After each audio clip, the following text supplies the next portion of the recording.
Tubifurije ibihe byiza mwebwe mukurikiye channel yacu Rugero TV. Ngize ni amahoro y'Imana bane namwe. Uyu munsi inkuru zigezweho muri gospel tugiye kugaruka ku nkuru imaze iminsi ivugwaho cyane y'isubikwa ry'igitaramo cyari cyateguwe na Melody of New Hope, umuryango utegamiye kuri leta watangijwe na Adrien Misigaro.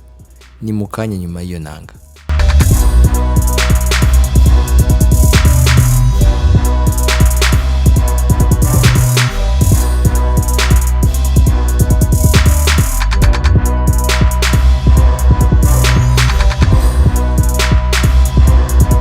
Muhanzi uzwi cyane mu ndirimbo zihimbaza Imana Adrien Misigaro ku itariki ya 8 Werurwe 2020 hari hitezwe igitaramo gikomeye cyari cyateguwe nawe afatanyije n'uwo muryango ayoboye, kikaba cyari gifite intego yo gufasha uwo muryango ayoboye mu bukangurambaga bwo kurwanya ibiyobyabwenge mu rubyiruko. Cyagombaga kugaragaramo itsinda rya Alarme Ministries, Israel Mbonyi, Gentil Misigaro ndetse na Adrien Misigaro ubwe ari kumwe n'irindi tsinda bari bavanye muri Leta Zunze za Amerika. Icyaje gutungurana ni itangazo ryasohotse kuri uwo munsi ritanzwe n'abari bateguye igitaramo rivuga ko igitaramo kitakibaye, kandi abafite amatike bari buze guhabwa andi makuru arambuye kuri iyo mpamvu, bari buze guhabwa andi makuru ku bijyanye n'icyo gitaramo. Ntihashize umwanya irindi tangazo riturutse mu mujyi wa Kigali naryo ryahise rikwira hose, naryo riza risa nk'irije gukuraho urujijo ku bantu, kuko ryatangaga impamvu icyo gitaramo ndetse n'ibindi bitaramo byari biteganyijwe kuri uwo munsi bitakibaye. Ibyo byatumye havugwa byinshi bitandukanye nk'uko bisanzwe mu bantu.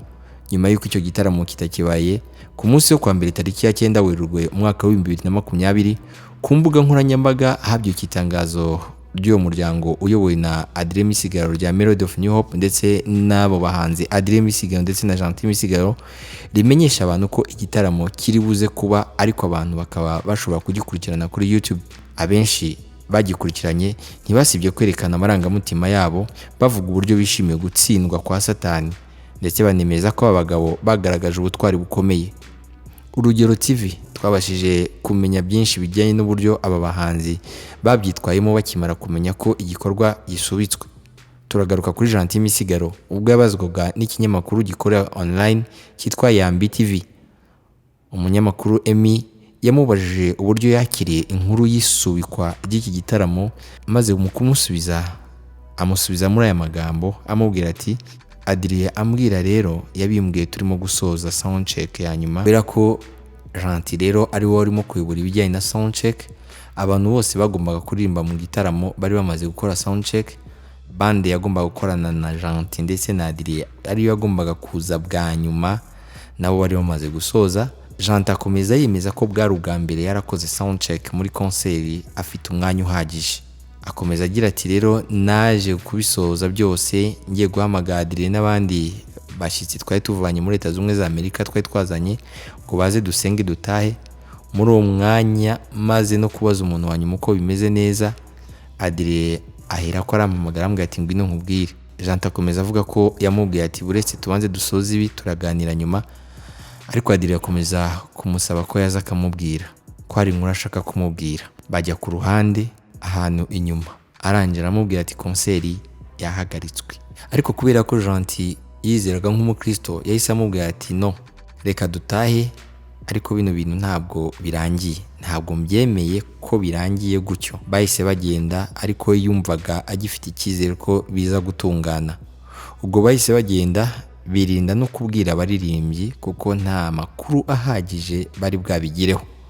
Birinze kubakura muri mood nk'uko bisanzwe bivugwa mu rurimi rw'amahanga, bahitamo kwigumana kuko nta makuru ahagije ubwabo bari babifiteho.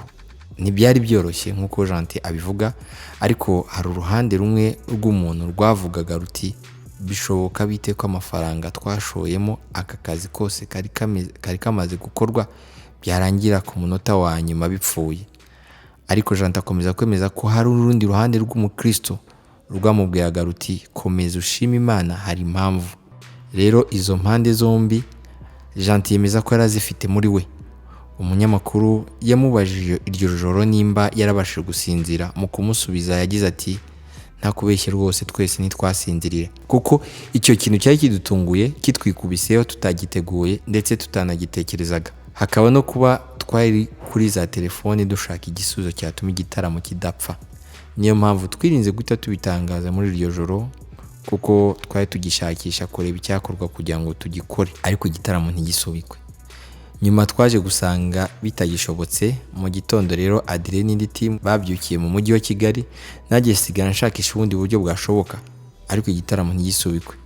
Nabyita nka plan B. Nibyo mwaje kubona rero byaje kuba ku munsi wakurikiyeho. Twahise duhitamo gukora abantu bakadukurikira kuri YouTube, bimwe bita live streaming. Jean takomeza avuga ko urebye Satani ari we wari ugiye gutsinda iyo batagikora. Rero Imana yaje kumuha inspiration y'ibyo bya live streaming, kandi akomeza avuga ko byagize umusaruro ukomeye, kuko abyibuka neza ko bashoje kira gitaramo baganirije umwe mu bakora mu Ntare, babaza umubare w'abantu bicara mu Ntare Arena, ababwira ko babagira hafi mu 4,000. Ubwabo baratangaye bakurikiye abantu barimo barabakurikirana uburyo bwa live streaming, basanga abantu babakurikiranaga bakabakabaga 6,500. Gentil Misigaro ku bijyanye n'ikibazo yabajijwe kijyanye n'icyatekereza ku kugaruka mu Rwanda kongera kuhataramira nimba bizakunda cyangwa byaramuciye intege, yagize icyo abivugaho asubiza umunyamakuru. Yamubwiye ko adashobora gucika intege, yemeza ko yababaye muri we ariko yatacitse intege, ndetse avuga ko ibyo gukora igitaramo hano atazigera bireka cyangwa se ngo agire aho ategereza. Mu magambo ye yashizemo ijambo rikomeye avuga ati never ndi indwanyi y'ibyiza kabisa, ahubwo iyo bibaye gutyo bituma ndushaho gutekereza n'iki nakora kugira ngo turenze hariya twari tugejeje. Aya namwe magambo Gentil Misigaro yasubije umunyamakuru ubwo yari amaze kumubaza ikibazo cy'icyatekereza ku kugaruka gutegura igitaramo mu Rwanda, dore ko ibyari bimaze kuba byari byasaga nkaho bishobora gutuma ku muntu ufite intege nke ashobora guhita acika intege zo kongera kugaruka gupfa gutegura ibitaramo mu gihugu cy'u Rwanda. Ngayo y'amakuru arimo aravugwa, ngibyo ibyo Gentil Misigaro atekereza ku bijyanye no kugaruka mu Rwanda gutegura igitaramo, ndetse nuko yabyitwayemo akimara kumenya inkuru y'uko igitaramo cyabo gisubitswe. Iyi yari Urugero TV hamwe nanjye Arnaud Nambutsa. Ntibibagirwe gukora subscribe kugira ngo dukomeze kubana no mu bindi biganiro turimo kubategurira. Habwa umugisha hamwe na Urugero TV.